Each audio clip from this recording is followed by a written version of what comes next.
মাথায় হেলমেট কই? আমাকে বলছেন স্যার? হ্যাঁ রে মানা, তোকেই বলছি।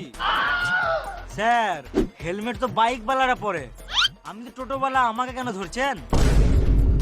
পাচুদা, বাজারে যা টোটো বাইক তো দেখাই যায় না, তো চালানটা কার কাছে কাটবো? আমি তো চালান দুবই না, আপনি যা করবে করুন। দেখবি শুয়োরে বাচ্চা, বেশি মুখ চালাচ্ছিস, মুখে লাঠি পড়ে দেবো। এ তুই যা তো টোটো বক্স গুলো চেক করতে, এখন টোটো বালা গুলো মদ পাচার করে। স্যার আমি তো কিছু করি না, তাহলে আমি কেন চালান দেবো? আমি ট্রাফিক পুলিশ, গাড়ে বেরিয়ে চালান কাটি।